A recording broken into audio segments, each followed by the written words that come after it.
Temperatures are going down the low 20s tonight. We warm up tomorrow, and some of this will start to melt. But, you know, give it a couple of days, guys. We told you that. The airports are closed, obviously. Hopefully they get that cleaned up. There's a couple of northbound vehicles here. I want to see them go just by us. But you can't really tell where the lanes are. You can't really tell where they are at all. And that's not surprising because, like I said, they haven't made... and I can't even see piles on the road where they've come through and even done one scrape. So this is just the snow that's falling, the 1 to 2 inches that's fallen here, and obviously melted on the roads. Remember, they did some brining a couple of days ago on all the interstates since we're here, which is kind of amazing. But you know, traffic seems to be moving along pretty good right now. But we don't want you out here because once the plows get out here, and which they will, there's 22 of them that have been brought in from the Texas DOT to plow these roads. You're going to give, I mean, look at this. They've got all the room in the world. And if you want to take 3 or 4 of them and stack them up, which is what they usually do in the Northeast, you can literally clean the whole thing at once. And hopefully they'll come by here because if we get into heavier snow and certainly amounts of 2 to 3 inches, it's going to be a lot harder to plow this. Right now it's manageable, but it's kind of getting to that unmanageable level pretty quickly here. I'm kind of amazed, actually. Traffic's moving along pretty good. You look at northbound taillights, southbound headlights, which are coming at us. Those will be heading into the city. Those other cars are heading up toward Dallas on Interstate 45, which normally at this time of the day in Houston during a weekday, it would be absolutely packed, Stephanie, but not today. Not on a snowy Tuesday where we could set a record still here in Houston, Texas. Snow that we haven't seen since 1960. Back to you. But I don't want people to be fooled, Jim. They should not get on the roads, even though a couple of the cars that maybe have to be out there, you know, they could be first responders, or there might be, you know, someone's having a baby, they got to get to the hospital or something. Like, stay home unless it's an absolute emergency. Yeah, Steph, we don't know everybody's situation. You're absolutely you're right. But if you stay off the roads, which is what we've been asked to do, we're just showing you the roads. And we can't help it that cars go by while we're doing our live shot. But just, you know, heed that. I'm telling you, they're going to get this cleaned up fast. If we can scrape what we've got now. Oh, look. Oh, look. Here come the Steph. Here comes the conga line. Oh, what a great time. Now, the big question is, do they get off and go on 10, which it looks like they're doing. So they're going to 10 here. Is there any salt with that, Jim? I can't see. Yeah, it might be hard to tell. I can't tell. Yeah. I think they're just doing a scrape right now, Steph. Okay. But you got 1, 2, 3, 4, 5 plows that are coming off, and this is good. They're doing the overpasses. Turn it around, and you can see the tail end of them coming right here, because we know, you know, these are frozen first. And these don't have the luxury of having that slush underneath. It does look like they're spread out, doesn't it? Yeah. But that's the other thing too, Steph, is the overpasses are not as wide as the main thoroughfares themselves. Yeah.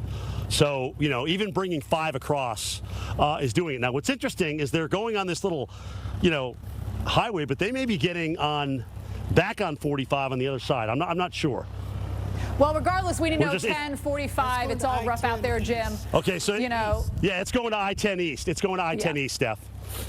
But that's what they just did. They have not done 45. What do you say? Because it's not just Houston that is dealing with problems on the roads. Even on I-10 over into Louisiana is closed. We've already reported 2.2 inches in Lake Charles, Louisiana. 2.2 inches. Galveston gusting to 55 miles an hour. We have a camera. I know the snow has gotten into Galveston as well. So all the beaches here along the Gulf Coast are going to be seeing a mix of snow. And wow, and look at the wind shaking that camera.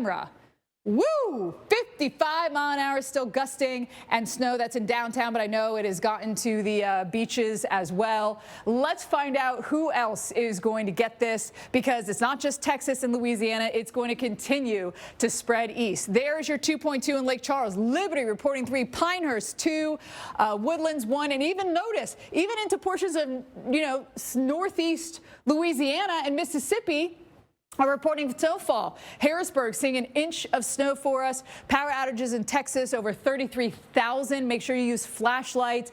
Pile on the blankets, pile on, you know, all the layers, especially if you have to go outside, walk a dog. Be careful you don't slip. I'm telling you, you might be thinking you're, you know, being careful. A lot of people don't have winter boots. You don't have the traction, and you can slip. You break a hip, you break an elbow. Even if you're young, You think that you've got it. Oh, I'm young, I can bounce back. I'm telling you, you can hit so hard. Be very, very careful. First ever blizzard warnings.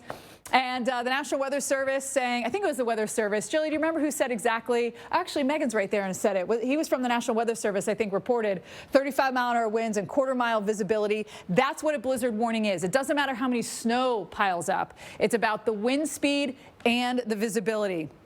3 to 5+ inches potentially here and around New Orleans, which, by the way, we have a crew there. Charles Peak is there already reporting some sleet and freezing rain into New Orleans. But where they have the Weather Service a little bit out of town, they have snow coming down. And that snow is going to continue to fill in. And in fact, we could see snowfall rates perhaps ½ an inch to an inch an hour in some of these locations in Louisiana. Corpus is clouds, but it's snow. Rockport, Houston, Jasper, Beaumont. And this is all going to continue to move east here. Mobile now getting in some of that sleet. I know it looks like snow, but it's sleet there. Gulfport, New Orleans in the snow for you as well. There are your snowfall rates of ½ an inch to an inch an hour. Lafayette, Louisiana, you're involved in that too. Heavy snow will continue to come down. We're already experiencing actually moderate snow in parts of Louisiana. It goes light, moderate, heavy. S+ is that very heavy stuff. If someone says S+ today, you know what that means. New Orleans, we're finally going to clear out here, say dinner time-ish, and then this makes its way into the Carolinas, and that's where Kelly picks up the story. Yeah, it's still a big deal, right? As it heads along the I-10